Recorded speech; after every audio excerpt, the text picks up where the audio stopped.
대주 왕이 왕자들이 다 죽은 줄로 생각하여 상심하지 마옵소서. 오직 암논만 죽으시리이다. 아멘.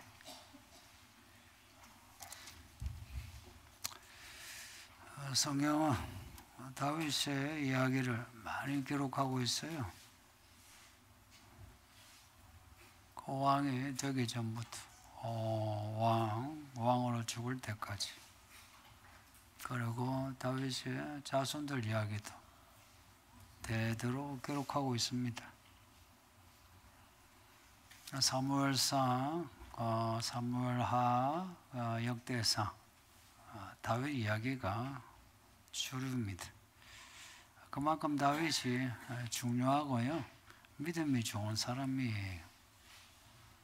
근데 이런 다윗이 사무엘하 11장 앞에, 11장 이후에 다윗이 다윗답지가 않아요. 그렇게 믿음 좋은 사람이 남의 아내 벗었다고 해서 그 정욕으로 그 남의 아내를 범하고 그 일을 무마시키려고 그의 남편을 그 전쟁터에서 죽도록 사주했어요. 그렇게 하고도 다윗이 눈 하나 깜짝하지 않는 거예요. 이상하죠. 그래도 다행인 거는 선지자 나단이, 이럴 때 이제 선지자 필요하죠. 나단이 이 문제를 지적하니까 다윗이 그때야 정신을 차리고 하나님 앞에 엎드려 회개해요. 형식적으로 회개한 게 아니고요, 눈물을 흘리면서 진심으로 회개해요. 다윗의 죄는 사함받았어요. 문제는 다윗의 죄로 인한 그 산물들, 이거는 끝나지 않았어요. 왜 끝나지 않았나? 다윗의 죄는 사함받았는데 다윗이 행하여 나타낸 악, 그 악이란 게요, 질기고요, 그 전위성이 암보다도 강해요. 오늘 본문 이야기는 제 암논의 이 압살롬 이야기인데, 다윗의 이 악이, 그 죄는 처리되었다 해도 이 악이 이 아들들에게 나타나는데요, 다윗보다 더 크게 나타나요. 암논의 이야기 앞에 있죠. 오늘 보면 압살롬인데요, 암논보다도 압살롬에게 더 크게 또 나타나요. 이 암논이 다말을 범한 건, 그거는 다윗 비극의 시작인 거예요. 이런 그 무시무시한 일이 이제 시작에 불과하다는 것은 정말 무서운 겁니다. 우리 인생에, 우리 가정에 이런 일이 일어났다 생각해 보세요. 무섭지 않아요? 자녀들 간에 강간이 일어나고 살인이 일어났다. 와, 진짜 상상도 못할 일인데, 그 믿음 좋은 다윗 집안에 이런 일이 일어난 거예요. 압살롬이 암논을 죽이는 이야기인데요, 나중에 압살롬 죽어요. 근데 다윗의 이 충성스러운 신하들이요, 암논 때는 몰라도 압살롬 때는 대거 압살롬 편에 서서 압살롬과 함께 끝이 나요. 다윗에게는 큰 손실이에요. 이 큰 손실은 다윗의 리더십이 무너져서 그렇죠. 집안에서는 그 아버지 다윗, 이 아들놈의 새끼들이 아버지를 물러보고 아버지를 겁내지 않고 여동생을 범하고 아버지를 겁내지 않고 형을 죽인 거예요. 그 가정의 리더십이 무너졌고요. 그리고 신하들이 대거 압살롬 편에 서게 돼요. 나중에 보면 다윗의 리더십이 치명적으로 상처받은 거예요. 이 바세바 사건은 다윗에게 치명적인 죄인데 이 치명적인 죄는 사함받아도 그 이후에 이 산물들을 다윗이 다 겪어요. 다 겪는데 다윗이요 한 번도 왜 내게 이런 일이 일어나나 그러진 않아요. 그 모든 비극을 다 받아들여요. 다 받아들이는데 지혜롭게 받아들였다 이런 건 아니에요. 그러나 이 문제를 남 탓으로 아들도 남 아닙니까? 남 탓으로 안 돌리고 받아들이면서 그리고는 결국엔 왕위를 지켜요. 그리고 죽을 때까지 왕이 되고요. 그리고 하나님의 계획대로 솔로몬에게 왕위를 물려줘요. 말하자면 성공적인 다윗이에요. 이 11장 이후에 다윗의 이야기는 우리가 성공적으로 살지 못하는 인생에서 어떻게 하면 우리가 성공적이지 못한 인생살이에서 잘 감당해서 우리가 남보기에 성공하지는 않았지만 결국에는 하나님이 약속하신 말씀이 이루어지고 복 있는 인생 되는 것, 이걸 다윗에게 배울 수 있습니다. 오늘 보면은 다윗의 아들 압살롬이 암논을 죽이는 이야기입니다. 이거 지금 세 번째 이야기하고 있어요. 압살롬이 암논을 죽인 이유는 2년 전에 암논이 자기 친여동생 다말을 범한 겁니다. 다말 사건 이전에도 압살롬과 암논은 별로 안 친했을걸요. 그러니까 배다른 형제 아닙니까?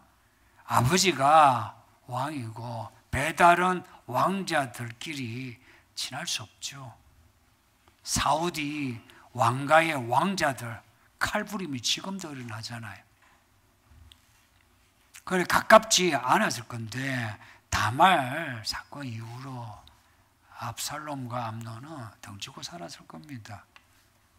문제는 다윗의 반응인데 암논이 그런 죄를 저질렀으면 아버지요 왕인 다윗이 아버지로서 혹은 왕의 권력으로서 암논을 어떻게 해서든지 징계를 혹은 처리를 할 수 있었을 건데 다윗이 아무 말이 없어요. 분노했다만 나오지 다윗이 이 문제를 처리했다라고 나오지 않아요. 다윗이 이 문제에 대해서 침묵을 하니 신하들이 누가 시비를 걸겠습니까? 게다가 압살롬, 다말의 친오빠 압살롬도 아버지가 가만히 있는데 이 압살롬이 어찌하겠습니까? 그래도 이때만 해도 다윗의 권위가 그래도 셌을 텐데 다윗이 아무것도 하지 않은 겁니다. 아주 모호하죠. 암논의 문제 이렇게 했을 때 다윗이 이 문제를 엄중하게 처리를 했다. 그러면은 압살롬이 암논을 죽이는 일이 일어났을까? 그리고 압살롬이 이런 일련의 일들을 겪은 후에 신하들과 백성들의 마음을 얻어요. 그리고는 반란을 일으키는데 압살롬이 반란을 일으켰을까? 다윗이 침묵하니, 그러니까 아버지가 왕이 침묵하니까 다 침묵하는 거예요. 이 침묵으로 압살롬이 칼을 갈고 만 2년이 되어서 이제 칼부림을 한 겁니다.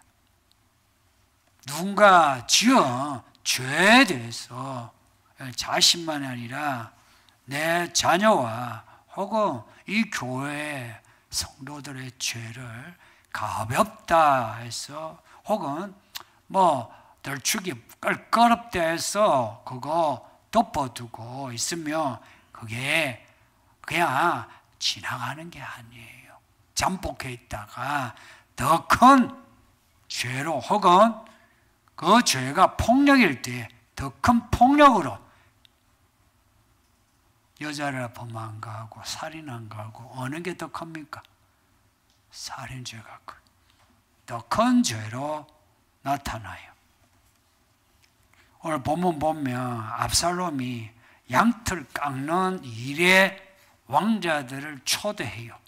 양털 깎는 일이란 목축하는 이스라엘 사람에게 정해진 날에 양털을 깎으면 온 동네 형제들을 다 불러 잔치하는 문화가 있습니다. 유튜브 보니까 지금 몽골에도 양털 깎는 날로 잔치 벌여요. 음식도 먹고 노래도 하고 춤을 추고 그러더라고요. 근데 이스라엘은 지금 그런 문화 볼 수 없다 하는데 옛날에는 이 양털 깎는 이 날이 중요한 거예요. 해서 압살롬이 2년간 칼을 간 거예요. 그리고는 주도 면밀하게 계획을 실천하는데 형제들을 초대해요. 초대하고 아버지도 초대해요. 근데 아버지 다윗이 초대하면 안 올 것을 알죠. 아버지가 오지 않는다는 거. 그래서 아버지에게 먼저 아버지 오소서 하니 아버지가 내가 가면 너가 부담스러울 거다. 안 갈란다. 그랬더니 이 압살롬이 그러면 아버지 나의 형 암논을 가게 해주세요. 형제들 다 불렀는데 암논 형은 안 오는 것 같아요. 이제 그런 거죠. 그랬더니 다윗이 형이 갈 건 뭐가 있냐. 그냥 단촐하게 그냥 보내라 하는데 압살롬이 재차 내 형 암논 보내주세요 하니 보세요. 이 형제 간에 우애가 없는 것 같았는데 이 압살롬이 나의 형 암논 하니까 어때요? 아이고, 이 아들들이 이래 이제 서로 우애가 생겼나 해서 다윗이 영을 내려 아들들아 다 가라. 압살롬의 양털 깎는 거기에 가라 한 거예요. 그렇게 해서 암논도 아버지의 명대로 가게 된 겁니다. 원래 암논은 이제 안 가는 거죠. 서로 사이가 안 좋은데. 근데 아버지가 가라고 하니까 간 거예요. 갔는데 암논이 그 아들들, 다윗의 아들들, 그 형제들 중에 암논만 죽이고 나머지는 놔주라. 암논만 죽여라. 그러면서 하는 말이 그 암논이 장난 아니에요. 다윗의 장자라 왕위 계승권 1위입니다. 그러니 이 종들이 압살롬의 종들이지만 압살롬의 말을 듣기가 겁나죠. 그랬더니 압살롬이 두려워 말라 담대하라. 어디서 많이 들었죠. 두려워 말라 담대하라. 내가 다 봐주마. 암논을 죽여라. 암논 그놈만 죽여라 한 거예요. 그래서 암논을 이제 죽이니까 다윗의 형제들이 혼비백사 아이고 무시라 하고 노새를 타고 도망했다 하는 겁니다. 근데 이 소문이 다윗에게 전해졌는데 원래 이 소문이란 거는 이렇게 한 사람 지나 또 한 사람 지나면 옷을 입잖아요. 그러니까 소문이 어떻게 났냐면 압살롬이 왕자들을 다 죽였다 한 겁니다. 이 말을 들은 다윗이 그냥 엎드려 자빠져요. 이게 무슨 일인가? 엎드려 자빠지니 한 신하가 와서 다윗에게 하는 말이 왕이여, 아닙니다. 왕자들을 다 죽인 게 아니고 암논만 죽였을 겁니다. 왜냐? 2년 전에 암논이 압살롬의 여동생 다말을 범했기에 압살롬이 그때부터 칼을 갈았습니다 라고 한 겁니다. 그러니까 암논만 이제 죽은 거예요. 암논만. 만일에 다윗이 암논을 보내지 않았으면 죽었을까요? 안 죽었을까요? 안 죽었겠죠. 암논이 안 가려고 하는데 다윗이 다가 해가지고 거기 암논이 타겟이죠. 다윗이 암논을 보냈는데 암논이 죽은 겁니다. 이 일은 앞에 일어난 암논 사건에도 똑같아요. 암논이 아파하니 그 암논이 다윗에게 한 말이 아버지 여동생 다말을 보내주세요. 보내줘서 맛있는 거 하게 해주세요. 그러면 나을 것 같습니다니까 다윗이 아이고 사랑하는 아들이 아픈데 다말을 보내가지고 맛있는 거 해주면 나을 것 같다니까 그 아들이 애처롭잖아요. 그래서 다말아 가라 그랬어요. 다말은 가기 싫어요. 그렇게 안 좋아하는 오빠예요. 그렇게 다말을 좋아했다는데 이 다말이 몰랐을까요? 그러니 다말 가기 싫은데 아버지가 가라고 한 거라. 갔는데 암논이 다말을 보냈으니 암논 사건, 이 다말 사건에도 다윗이 중요한 매개자가 되고 압살롬이 암논을 죽이는데도 다윗이 중요한 매개자 역할을 하는 거예요. 이게 여기서만 아니라 뒤에 이어지는 이야기들에서도 다윗은 직간접으로 항상 이 비극에 참여하고 있습니다. 참 아이러니하죠.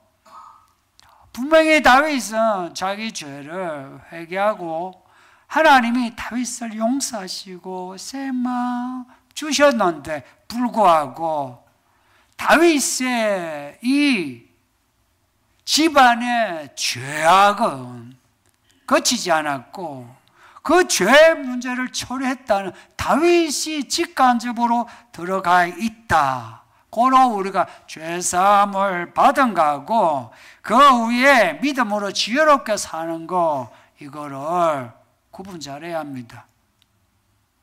우리가 구원을 받아서도 앞으로 우리가 어떻게 살아야 하는가 문제를 배워야만 아는 거지.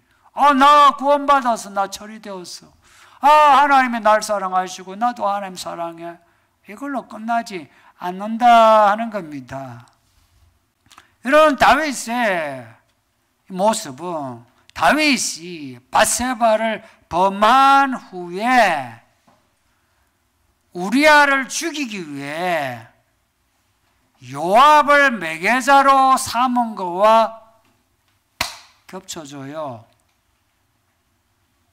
요압을 매개자로, 요압이 다윗의 이 우리아 죽이는 일에 매개자가 되어서 그 우리아를 그 전장 제일 앞에 세워가지고 죽게 만든 겁니다. 우리아는 자기를 죽게 해라 하는 편지 들고, 자기 죽이라는 편지 들고 요압에게 가고, 요압은 다윗에게 묻지도 따지지도 않고 우리아를 죽도록 한 겁니다. 암논이 다말을 보내달라 할 때 왜 그냥 야 시녀들이 해주는 거 먹으면 되지 왜 굳이 다말이냐라고 묻지도 따지지도 않았고, 그리고 암논을 보내달라고 할 때에 왜 암논을 불러? 그냥 너희끼리 해! 라고 재차 그렇게 했으면 되는데 묻지도 따지지도 않고 그냥 암논을 가게 한 겁니다. 그렇게 해서 다말은 욕을 당하고 암논은 죽었으니, 앞에 암논이 범한 죄하고 압살롬의 죄 이 비교하면 압살롬의 죄가 훨씬 크다 할 때에 우리가 나 개인의 죄를 처리해도 악의 문제를 처리하지 않으면 작은 죄가 큰 죄로 자라게 됩니다. 악은 자랍니다. 이거는 성경에서만 아니라 저의 짧은 생애를 봐도 보면 악은 자라는 게 보입니다. 다윗과 암논, 압살롬의 죄 보면 쌍둥이처럼 닮아 있어요. 이 아들들이 다윗의 죄를 닮아 있다는 겁니다. 바세바를 범한 거하고 암논을 범한 거, 우리아를 죽인 거, 암논을 죽인 거. 그렇게 암논이 다말을 범하고 압살롬이 암논을 죽일 때 그냥 죽일 수 있었던 게 아니고 거기에는 한 개인의 집안이 아니라 한 나라 시스템에서 나오는 권력의 문제가 들어가 있어요. 만일에 다윗이 왕이 아니었으면 바세바가 그렇게 순순히 당했을까요? 우리아가 죽었을까요? 왕이 아니었으면 바세바 범하기 힘들고 우리아 못 죽였을 거예요. 근데 왕으로서 힘이요, 힘, 권력이란 말보다 이 한자보다 그냥 힘이란 말이, 혹은 이 힘이 그냥 힘이 아니라 한 사람의 생애를 붕괴시키는 폭력이 될 때 이제 무서운 거예요. 다윗이 폭력을 휘두른 겁니다. 그리고 암논도 보면 본문 앞에 14절 보면 암논이 다말보다 힘이 셈으로 억지로 그와 동침하니라. 저는 이 구절이 정말 인상적이에요.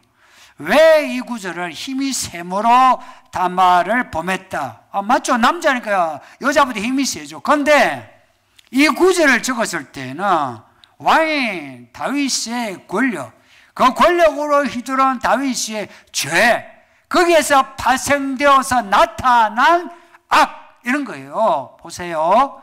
내가 죄 지어서 죄 사함을 받았으나 내가 지은 죄가 나타나서 사람들이 봄으로, 그걸 봄으로 이 자식 새끼들이 그 죄를 봄으로 그 자식 새끼들이 아버지의 죄를 그대로 닮아가고 있다는 겁니다.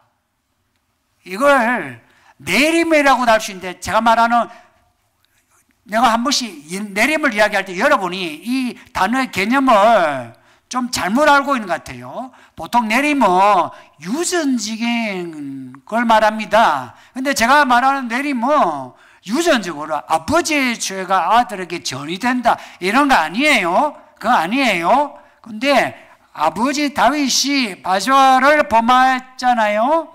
그 모습을 아들들이 보는 겁니다. 본 거예요. 근데 아버지는 죄를 회개했으나 아버지가 그 죄를 범한 그 나타난 악의 문제입니다. 이 악을 아들들이 보면서 아들들이 그 악을 다윗이 범한 그 죄 악을 다윗의 아들들이 욕망하고 있다는 겁니다. 나도 왕자인데 나도 하면 되지 이런 겁니다. 나도 아버지가 했는데 가끔 아들들이 그러죠. 아버지도 했잖아. 우리 아버지들 그래서 들어보셨죠? 아버지도 했잖아.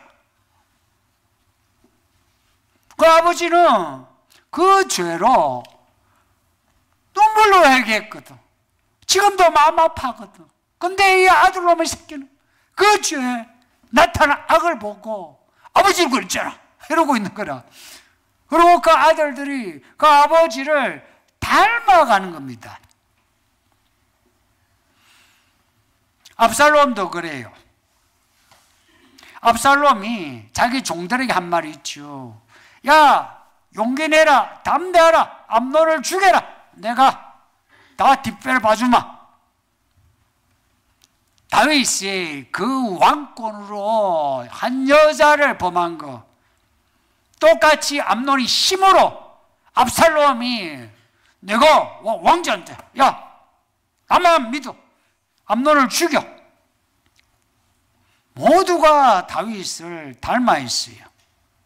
그래서 자녀들 보면 그 부모는 근본적으로 아파해도 자녀들은 닮아가고 있다 하는 겁니다. 그래서 부모가 된다는 거는 정말 조심해야 되는 거예요.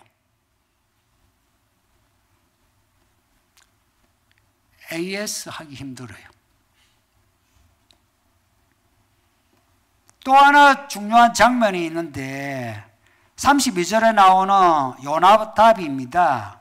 이 요나답은 간교하다는데 정확하게 번역하면 똑똑하다 이야기입니다. 똑똑한 사람이에요. 다윗의 피부치입니다. 다윗의 조카예요. 암논을 부추겨서 다말을 범하게 한 놈이 이놈입니다. 근데 이놈이 그대로 다윗에게 붙어 있어서 똑같이 지금 다윗에게 왕이시여 걱정하지 마소서 암논만 죽였을 겁니다. 그래.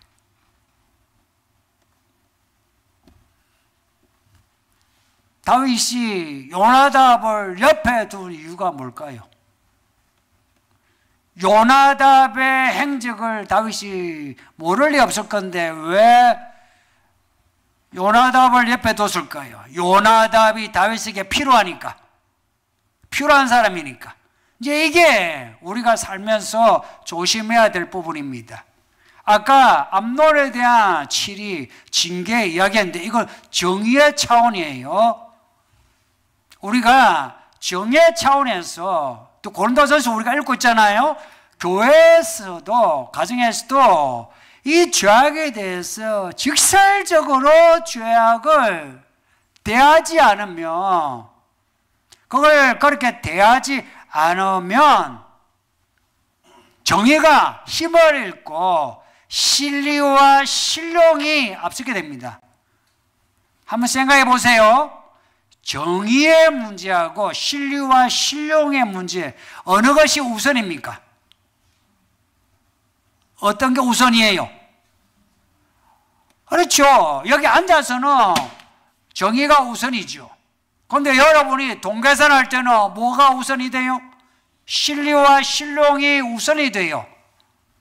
다윗 또한 이 요나답의 이전의 행동을 알지만 옆에 놔뒀다 이야기입니다. 왜 놔뒀는지 나오진 않아요. 근데 놔뒀다 하는 거 이 자체가 이상하지 않습니까? 그리고 압살롬 이 이름이 어디서 들어본 이름이죠. 샬롬 뭐예요? 샬롬 하면 평강이요. 하면 아비, 아바. 우리 예수님 아바 그랬죠. 하면 아버지예요. 평화의 아버지입니다. 다윗이 압살롬을 낳고 바랬던 게 평화예요. 근데 이 압살롬이 이 집안에 살인을 일으킨 겁니다. 살인을.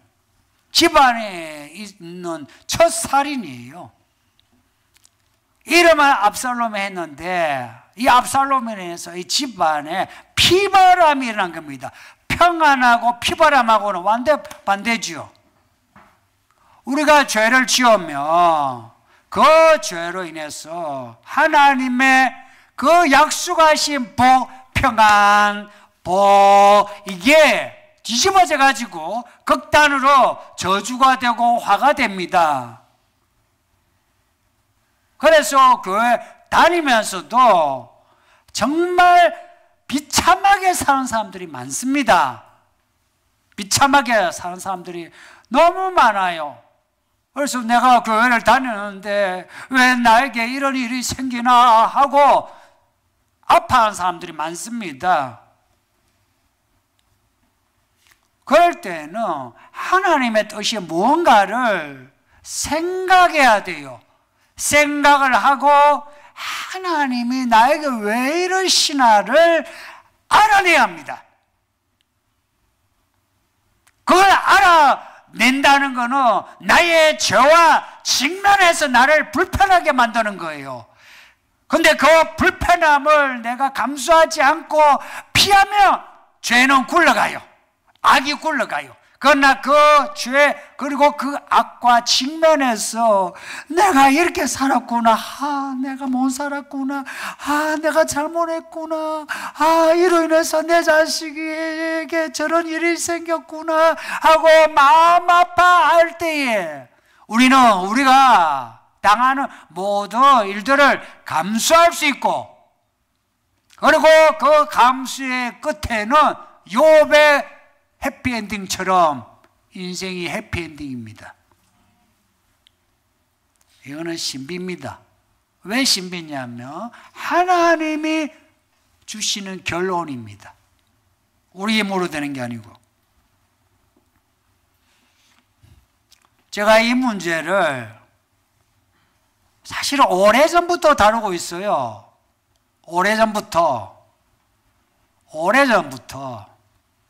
저 자신이 별로 안 좋은 가정이었어. 안 좋은 환경이었어. 안 좋은 것만 봤어요. 집안에 어릴 때 생각하면 좋은 걸 본 적이 없어요. 집안에 들어가면은 그냥 불안과 폭력이 난무였어요. 그래서 이걸 어떻게 처리하나? 뭐냐면은 나를 위해서라도 나는 여기서 자유해야 하는데 어떻게 해야 하나? 배워야만 했습니다. 지금도 배우는 중입니다. 다윗이 죄는 얘기했지만 일어나는 문제에 대해서 다윗은 어떻게 해야 할지를 몰라요. 예전에 자신만만할 때는 왕권으로서 막 휘둘렀는데 이제 자신의 죄 문제에 직면하고 나니까 내가 암논을 어떻게 해야 되지? 내가 이 압살롬을 어떻게 해야 되지? 이게 알 수가 없는 거라.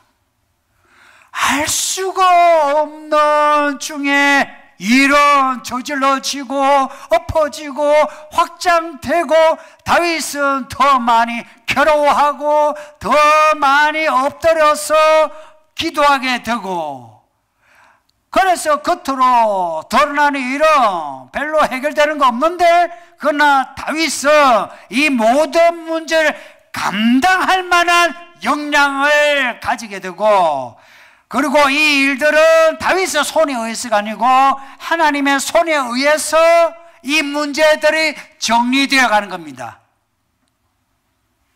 내가 낳은 자식들이라도 내가 정리 못합니다. 부모들, 늙은 부모들은 제가 하는 말을 이해할 겁니다.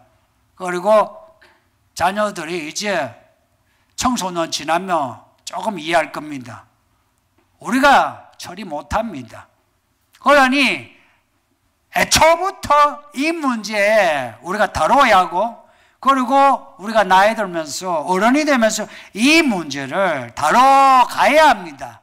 예수 믿으면 무조건 다 잘 되더라, 그런 거 없습니다. 우리 하나님의 관심은 우리가 여기서 좋은 집에 좋은 차 타고 사는 게 아니라 여기서 하나님을 알고, 아이고 좋아라, 못 살아도 좋아라, 잘 살아도 좋아라, 아빠도 좋아라, 하나님을 인하여 기뻐하는 것이고, 죽어서 천당 가는 걸 하나님이 좋아하십니다. 하나님의 그러한 그 의도를 눈치채고, 내가 비록 아프고 가난하고 해도 이 문제를 그대로 직면해서 하나님은 왜 이러실까? 그래서 하나님 안에서 나를 발견을 하고, 나에게 이런 문제가 있구나, 하나님 아버지 죄송합니다, 죄송합니다 하고 내 자식들을 위해서라도 기도하는 거예요. 아이고 이 아들 용서줬어, 용서줬어 할 때에 바깥으로는 일의 해결은 없이 그대로 일들이 일어나고 있지만, 하나님이 손 안에 딱 들어가게 되기 때문에 일들은 어느 순간 정리됩니다. 인생 정리하셔야 합니다. 더 늙어 죽기 전에 인생 정리하셔야 합니다. 하나님이 손에 다 둬야 합니다. 이걸 배우세요. 다윗을 반면교사로 삼으셔서 우리 성도들, 복 있는 성도들 되기를 바랍니다. 말씀 생각하면서 우리 합심해서 기도합시다.